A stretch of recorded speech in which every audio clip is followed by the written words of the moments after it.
दर्शकवृन्द नमस्कार, यहाँलाई हार्दिक स्वागत छ न्युज नेपाल टेलिभिजनमा। यो समय हो न्युज अपडेटको। म विनोद पौडेल। न्युज नेपालको सुरुवातमा हेडलाइन्स न्युज।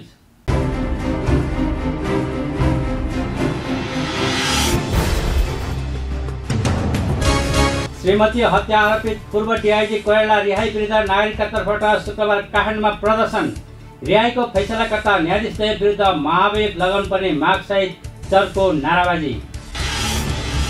देशका विभिन्न स्थानमा गरेको परीक्षणका क्रममा थप 133 जनामा कोरोना संक्रमण। वर्षका एक महिलाको नारायणी अञ्चल अस्पताल वीरगञ्जमा मृत्यु हुनेको संख्या 44 पुग्यो। साउन 26 र 27 गते तोकिएको साधारण सभा र निर्वाचन उद्योग वाणिज्य महासंघको पदाधिकारी बैठकद्वारा स्थगित। महासंघ नेतृत्वबिन बनेको र विधि विधानको परिपालना हुन छोडेको महासंघका उपाध्यक्ष चन्द्रप्रसाद ढकालको आरोप। काठमाडौँको सीतापाइलामा बिहिबार बेलुकी एक युवतीमाथि एसिड प्रहार। एसिड हानेर फरार भएका 2 जनालाई प्रहरीद्वारा सार्वजनिक। र आधा कैद सजाय इमान्दारपूर्वक पूरा गर्ने कैदीलाई बाँकी सजाय छुट दिने व्यवस्था कानुनै राख्नुपर्ने सांसदहरूको सुझाव। नेपालका कारागारमा धेरै सुधारको खाँचो रहेको सांसदहरूको धारणा।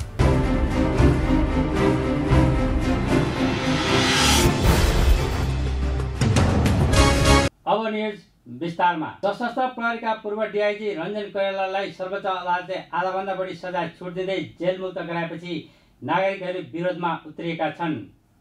पूर्व डीआईजी कोइराला रिहाई विरुद्ध नागरिकतातर्फबाट शुक्रबार काठमाडौँको माइतीघर मण्डलामा प्रदर्शन गरिएको हो। प्रदर्शनका क्रममा उनीहरूले प्रधान न्यायाधीश चोलेन्द्र शमशेर जबरालाई महाभियोग लगाउनुपर्ने भन्दै नाराबाजी गरेका थिए। श्रीमती गीता ढकालको हत्याको सुरुमा जिल्ला र उच्च अदालतले कोइराला विरुद्ध सर्वश्रेष्ठ जन्मकैद जेल सजाय तोकेको थियो। तर गत असार 15 गते सर्वोच्च अदालतका प्रधान न्यायाधीश चोलेन्द्र शमशेर जबरा र न्यायाधीश तेजबहादुर केसीको इजलासले 11.5 वर्ष जेल सजाय छुट दिएपछि कोइराला बिहिबार जेलमुक्त भएका थिए। कोइराला बिहिबार जेलमुक्त भइसके सर्वोच्च अदालतको फैसलाप्रति आक्रोशित नागरिकहरू शुक्रबार सडकमा विरोध प्रदर्शनमा उत्रिएका हुन्। शुक्रबार नेपालमा थप 133 जनामा कोरोना संक्रमण पुष्टि भएको छ। देशका विभिन्न स्थानमा गरेको परीक्षणका क्रममा थप 133 जनामा कोरोना संक्रमण देखिएको स्वास्थ्य मन्त्रालयका प्रवक्ता प्राध्यापक डाक्टर जागेश्वर गौतमले जानकारी दिनुभयो। मन्त्रालयका अनुसार बीपी कोइराला अस्पताल धरानमा गरेको परीक्षणका क्रममा 2 जना, कोशी अस्पताल विराटनगरमा 14 जना, प्रादेशिक अस्पताल विराटनगरमा 23 जना, नारायणी अस्पताल वीरगञ्जमा 32 जना, टेकुमा 1 जना, सुखराज अस्पतालमा 7 जना संक्रमित भेटिएका हुन्। त्यसै गरी भरतपुर अस्पताल चितवनमा 1 जना, शिक्षण अस्पतालमा 3 जना, पोखरामा 10 जना, भेरी अस्पतालमा 8 जना, लुम्बिनी अस्पताल बुटोलमा 8 जना, सुर्खेतमा 3 जना, दैलेखमा 8 जना तथा सेती अस्पतालमा गरिएको परीक्षणका क्रममा 8 जनामा कोरोना पुष्टि भएको हो। त्यस्तै थप 1 जनाको मृत्यु भएको छ।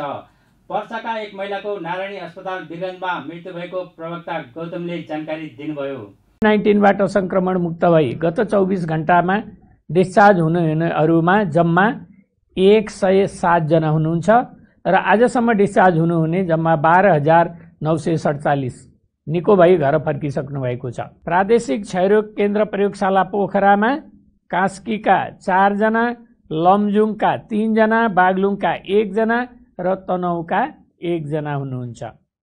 भेरी अस्पताल प्रयोगशाला नेपालगञ्जमा बाँकेका 2 जना, बर्दियाका 2 जना र दाङका 4 जना हुनुहुन्छ। यसै गरी लुम्बिनी प्रादेशिक अस्पताल प्रयोगशाला बुटोलमा नवलपरासी पूर्वका 4 जना, रूपन्देहीका 4 जना हुनुहुन्छ।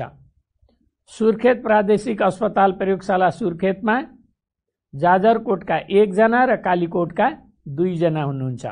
दैलेख रियल टाइम पीसीआर प्रयोगशाला दैलेखका 8 जना हुनुहुन्छ।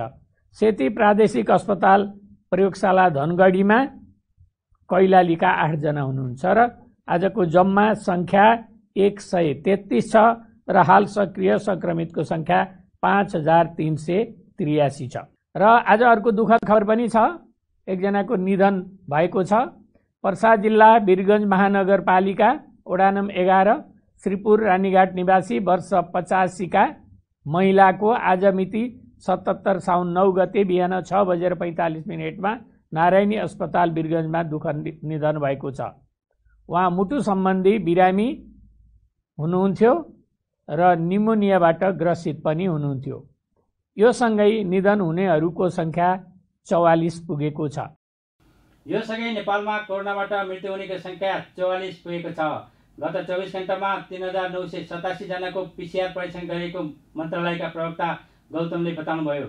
शुक्रबार थप 107 जना डिस्चार्ज भएका छन् भने हालसम्म 12,947 जना डिस्चार्ज भएका छन्। नेपाल उद्योग वाणिज्य महासंघका उपाध्यक्ष चन्द्रप्रसाद ढकालले महासंघ नेतृत्वविहीन बनेको र विधि विधानको परिपालना हुन छोडेको आरोप लगाएका छन्। साउन 26 र 27 गते तोकिएको महासंघको साधारण सभा र निर्वाचन बिहिबार बसेको महासंघको पदाधिकारीको बैठकले स्थगित गर्ने निर्णय गरेपछि शुक्रबार पत्रकार सम्मेलन गर्दै ढकालले चर्को असन्तुष्टि व्यक्त गर्दै महासंघमा विधि विधानको पालना हुन छोडेको आरोप लगाउनु भएको हो। जटिल परिस्थितिमा आफू महासंघलाई सबल, सक्षम र उत्तरदायी नेतृत्वको अवस्था रहेको आवाज उठाउँदा पदमा पुग्न हतार गरेको आरोप लगाउने काम भएको उहाँले बताउनुभयो। ढकालले महासंघको केन्द्रीय समिति बैठकले निर्णय गर्न पर्ने विषय हतार पदाधिकारी बैठकले गरिएको भन्दै त्यसमा आफ्नो फरक मत रहेको पनि धारणा राख्नुभयो। आफू अहिले पनि उपाध्यक्ष रहेकोले चैतमा निर्वाचन भए पनि आफूले निभाउने भूमिकामा धेरै फरक नपर्ने स्पष्ट पार्नुभयो। मेरो राय मात्र के थियो भने हामी सजग भएर स्वास्थ्य सम्बन्धी प्रोटोकलहरू पूर्ण रूपमा चाहिँ लागू गरेर जसरी तपाईँ हाम्रो उद्योग व्यापार अफिस खोलेका छौँ त्यसै गरी महासंघको चाहिँ साधारण सभा गर्न सक्यौँ भने हामीलाई कमसेकम यो 120 दिनको जुन एउटा चाहिँ लकडाउन पछि जुन एउटा चाहिँ खुलेको ओभरअल इकोनोमीलाई चाहिँ एउटा चाहिँ चलायमान हुन सक्थ्यो भन्ने चाहिँ उद्देश्य राखेर वास्तवमा यो कुराहरू राखेको थिएँ मैले। जस्तो यसबाट 55 वर्ष अघि स्थापना भएको हाम्रो गौरवशाली संस्थाको जुन गरिमा छ, साख छ, मर्यादा छ, त्यो गरिमा र साख र मर्यादालाई जोगाउनका लागि हामीले बनाएका जुन विधि विधान छन् ती विधि विधानको पूर्ण चाहिँ परिपालन हुनुपर्छ भन्ने पनि मेरो चाहिँ धारणा रहेको छ। अत्यन्त जटिल परिस्थितिमा समेत महासंघले समयमै साधारण सभा सम्पन्न गरेका अनेकौं उदाहरणहरू चाहिँ छन्। कम्तीमा यस्तो अप्ठ्यारो समयमा पनि हामीले साधारण सभा चाहिँ गरेर हाम्रो गरिमा राख्न सक्न पाए हुन्थ्यो भन्ने चाहिँ त्यो मेरो एउटा चाहिँ धारणा पनि रहेको चाहिँ थियो। हामीले महासंघको साधारण सभा गऱ्यौँ भने त्यसले हाम्रा साथीहरूको मनोबल पनि केही मात्रामा चाहिँ उठ्न सक्थ्यो होला। कोरोनाले जसरी हाम्रो मनोविज्ञानलाई बिगारेको छ, उद्योग व्यापारलाई तहस नहस बनाएको छ, साधारण सभाकै लागि भए पनि देशभरका उद्योगी व्यवसायी साथीहरू भेला भएर छलफल गर्थ्यौँ र यसले तपाईँ हामीलाई हौसला पनि दिन्थ्यो र हाम्रो मनोबल पनि बढाउँथ्यो भन्ने कुरा पनि वास्तवमा चाहिँ म चाहिँ राख्न चाहिँ चाहेँ। चैतमा हुनुपर्ने साधारण सभा लकडाउनका कारण गर्न सकिएन। त्यसपछि पुरानो नेतृत्व आफ्नो जिम्मेवारीबाट पन्छिने र नयाँ नेतृत्वले जिम्मेवारी लिन नचाहने स्थिति रह्यो। यसले गर्दा एकातर्फ यो संस्था बेवारिसी हुन सक्ने अवस्था देखियो भने अर्कोतर्फ यसमा आबद्ध लाखौं उद्योगी व्यवसायी र व्यापारी साथीहरू अप्ठ्यारो स्थितिमा अभिभावक विहीनको अवस्था महसुस हुन पुग्यो। हिजो महासंघका पदाधिकारीको आकस्मिक बैठक राखेर साधारण सभालाई अनिश्चित समयसम्मका लागि धकेल्ने काम भयो। जुन म यहाँ चाहिँ साथीहरूलाई के पनि भन्न चाहन्छु भने इभन 12 घण्टाको चाहिँ नोटिसमा जुन हाम्रा चाहिँ कतिपय पदाधिकारी साथीहरू काठमाडौँ बाहिर हुनुहुन्थ्यो, उहाँलाई चाहिँ त्यो मिटिङमा आउने चाहिँ समय पनि चाहिँ भन्नाले चाहिँ नपुगेको चाहिँ अवस्था चाहिँ भयो। त्यस्तो छोटो समयमा राखेर हताशमा चाहिँ पदाधिकारीको चाहिँ मिटिङ राखेर यो निर्णय चाहिँ भएको चाहिँ अवस्था चाहिँ छ।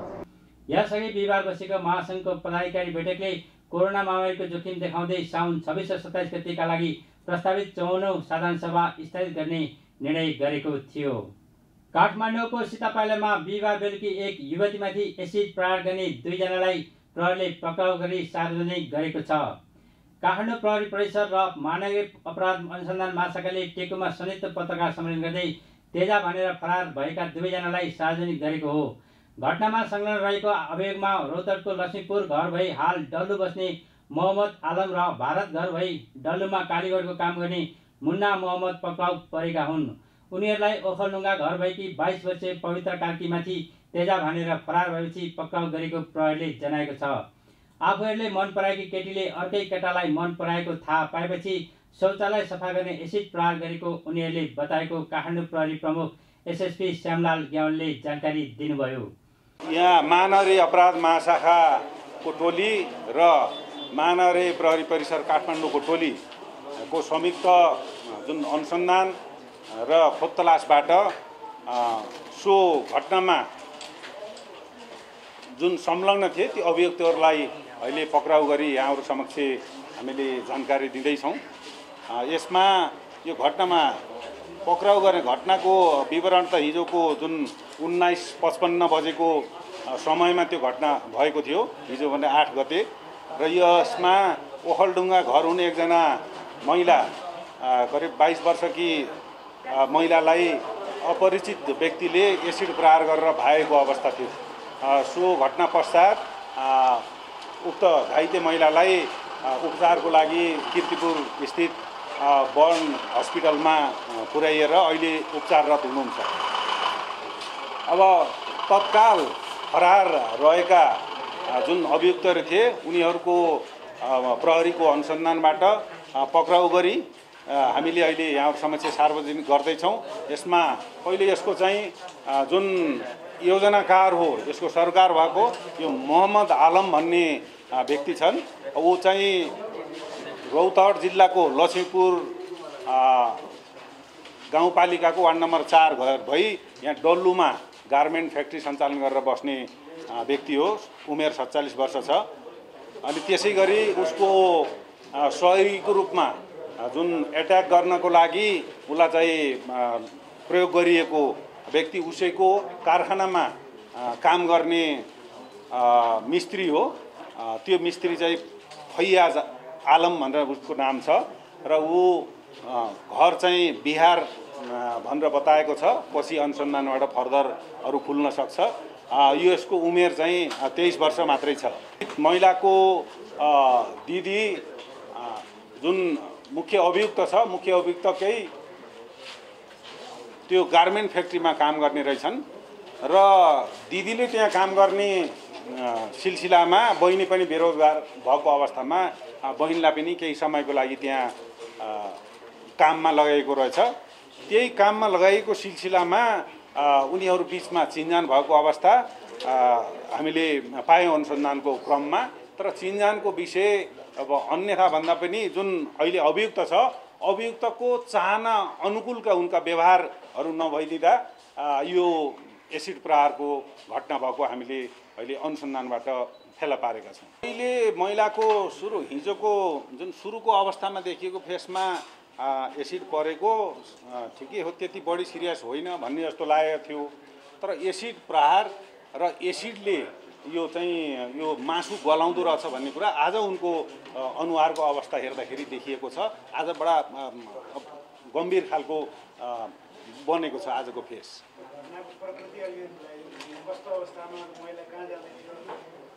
यो विषयवस्तुमा तपाईको उसले अभियुक्तले महिलालाई धेरै बार कर गरेर बाहिर आउनको लागि अनुरोध गर्छ। किनभने उक्त व्यक्ति गार्मेन्ट मालिक र आफ्नो दिदीले पनि त्यहाँ पहिले काम गरिरहेको र आफू पनि भएको भएर उनले त्यो कुरालाई स्वीकार गरेको अवस्था चाहिँ देखिन्छ। आफूले एसिड प्रहार गर्दा युवतीले चिन्ने हुनाले मोहम्मदले कामदार मुन्नालाई प्रयोग गरेर शौचालय सफा गर्ने एसिड प्रयोग गरेको बताएको प्रहरीको भनाइ छ। घटनाको थप अनुसन्धान भइरहेको प्रहरीले जनाएको छ। एसिड प्रहारबाट घाइते भएकी युवतीको कीर्तिपुरमा उपचार भइरहेको छ। सांसदहरूले आधा कैद सजाय इमान्दारपूर्वक पुरा गर्ने कैदीलाई बाँकी सजाय छुट दिने व्यवस्था कानुनमै राख्नुपर्ने सुझाव दिएका छन्। सिंहदरबारमा शुक्रबार बसेको प्रतिनिधि सभा अन्तर्गतको राज्य व्यवस्था तथा सुशासन समिति बैठकमा कारागार सम्बन्धी कानुनलाई संशोधन र एकीकरण गर्न बनेको विधेयकमाथिको छलफलमा भाग लिँदै उनीहरूले 50% कैद सजाय इमान्दारपूर्वक पुरा गर्ने कैदीलाई बाँकी सजाय छुट दिने व्यवस्था कानुनमै किटान गर्न सुझाव दिएका हुन्। नेपालको कारागारमा धेरै सुधारको खाँचो रहेको खुल्ला कारागार सम्बन्धी नयाँ सोचका साथ विधेयकलाई अघि बढाउनुपर्ने उनीहरूको भनाइ छ। समितिले विधेयकमाथि संशोधनकर्ताहरूसँग छलफल गरेको थियो। विधेयकका संशोधनकर्ता सदस्य यशोदा सुवेदीले खुल्ला कारागारको विषयलाई पनि विधेयकमा समावेश गर्नुपर्ने बताउनुभयो। उहाँले महिला कारागार कम्तीमा 1 जना महिला र सुरक्षाकर्मीको व्यवस्थालाई हटाएर पहिलो र दोस्रो घेरामा सबै महिला सुरक्षाकर्मीको व्यवस्था हुनुपर्ने बताउनुभयो। त्यस्तै सांसद दुर्गा पौडेलले कारागार सम्बन्धी कानुनलाई पूर्ण बनाउन विधेयकमाथि विस्तृत छलफल हुनुपर्ने धारणा राख्नुभयो। दफा थपेर हामीले चाहिँ अब दफा 7 पछाडि दफा 8 थपेर भनेका छौँ। अब त्यो ठाउँ मिल्छ मिल्दैन थाहा छैन, तर मिल्ने ठाउँमा चाहिँ दफा थपेर भए पनि खुला कारागारको विषय चाहिँ समावेश गर्नुपर्छ होला यो कारागार व्यवस्थापन यो विधेयकमा भन्ने चाहिँ हामीलाई लागेको छ। त्यो अर्को महत्त्वपूर्ण कुरा। अर्को चाहिँ यहाँ प्रस्तावमा के छ भन्दाखेरि चाहिँ महिला कारागारमा महिला 1 जना महिला कम्तीमा पनि 1 जना सुरक्षाकर्मी रहनुपर्छ भन्ने कुरा चाहिँ प्रस्तावमा रहेछ। हामीलाई यो उपयुक्त लागेन। हिजोका दिनमा महिला सुरक्षाकर्मीको अभावमा यो कुरा ठिकै थियो। अहिले महिला सुरक्षाकर्मीहरू प्रशस्त मात्रामा चाहिँ अब 33% हरेक ठाउँमा 33% भनेपछि प्रहरीमा पनि 33% महिलाहरूको सहभागिता गराउनु पर्ने हुन्छ र महिला कारागारहरूमा महिला सुरक्षा पहिलो घेरामा पहिलो दोस्रो घेरा त्यहाँ हुन्छ निश्चित रूपमा। कानुनभित्र रहेरै त्यो कानुनको व्यवस्था कारागारमा बस्ने एउटा महिलाले विवाहको अधिकारको जुन प्रकारको व्यवस्था छ त्यसको त्यो सँगसँगै उसलाई प्रजननको व्यवस्था पनि कसरी गराउने, त्यो अन्तर्राष्ट्रिय रूपमै जुन अधिकारहरू छन् जुन हाम्रो कानुनले पनि स्वीकारेको संविधानले पनि स्वीकारेको अवस्था छ त्यसलाई व्यवस्थापन कसरी गरेर लैजाने भन्ने यी विविध चिजहरूको कमी कमजोरी देखिएको हुनाले त्यसलाई एउटा कानुनलाई परिपूरक बनाउने किसिमले अहिलेको अवस्थामा त्यो कानुन पूर्ण रूपले परिपूरक त सधैँलाई त हुँदैन, तर अहिलेको अवस्थामा त्यसलाई परिमार्जित गरी अहिलेको अवस्था स्वरूप अहिलेको समय सापेक्ष किसिमको कारागार को व्यवस्थापन गर्नको निम्ति कारागार सम्बन्धी कानुनलाई हामीले व्यवस्थित बनाएर लैजानुपर्ने आवश्यक देखिएको हुनाले मैले यो विविध विषयमा मैले संशोधन राखेको छु। उक्त विधेयकमाथि एकल तथा समूहगत रूपमा गरी 24 संशोधन दर्ता भएका छन्। बैठकमा गृहमन्त्री रामलाल थापाले संशोधनमाथिको छलफल सकिएपछि यसलाई कसरी अघि बढाउने भन्ने बारेमा राय राख्ने बताउनुभयो। संविधानमा उल्लेखित उक्त व्यवस्थालाई संघीय सरकार र प्रदेश सरकारबीच समन्वय कायम गर्न उक्त विधेयक अघि बढाइएको गृहमन्त्री थापाले बताउनुभयो। यहाँसम्म आउँदाखेरि यो बिचमा हामीले प्रहरी यो ऐनहरू पनि यो सुपरिवेक्षण समन्वय र परिचालन सम्बन्धी ऐन पनि यो पारित भइसकेको छ र यहाँसम्म आउँदाखेरि त्यसमा पनि अलिकता यो अहिले प्रस्तुत विधेयकलाई पनि संशोधन गर्नुपर्ने यहाँ केही थप्नुपर्ने चाहिँ आएको छ। यो दफावार छलफलको क्रममा सरकारको तर्फबाट त्यो विषयहरूलाई हामी यहाँ ल्याउनेछौँ। अहिले मैले त्यति नै राखौँ। यो दफावार छलफलको क्रममा नै यहाँ प्रश्न पार्ने प्रयत्न गर्नेछु। प्रस्तावित विधेयकमा कैदीबन्दीको स्वास्थ्य परीक्षण, कारागारमा अस्पताल र स्वास्थ्य चौकी, भेटघाट कक्षको व्यवस्था, प्रजनन अधिकारको संरक्षण, सिपमूलक वा आयमूलक कार्यक्रम व्यवस्था गर्ने उल्लेख छ। विधेयकमा कारागारमा बन्दीका रूपमा रहेका वैध दम्पतिको प्रजनन अधिकार संरक्षण गर्ने, प्रयोजनका लागि तोकिए बमोजिम भेटघाट गर्ने अनुमति दिनुपर्ने व्यवस्था प्रस्ताव गरिएको छ। हामी न्युज अपडेटको अन्त्यमा आइपुगेका छौँ। जाँदा जाँदै हेडलाइन्स न्युज पुनः एक पटक।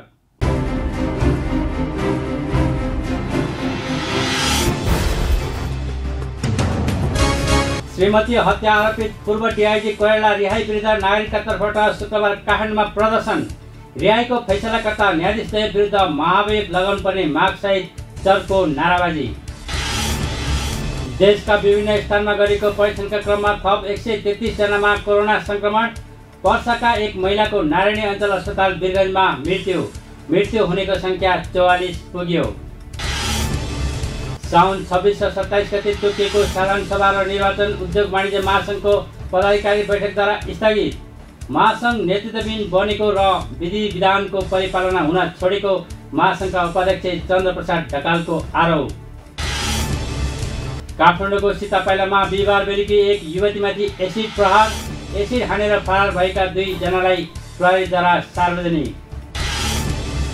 र आधा कैद सजाय इमान्दारपूर्वक पुरा गर्ने कैदीलाई बाँकी सजाय छुट दिने व्यवस्था कानुनै राख्नुपर्ने सांसदहरूको सुझाव। नेपालका कारागारमा धेरै सुधारको खाँचो रहेको सांसदहरूको धारणा।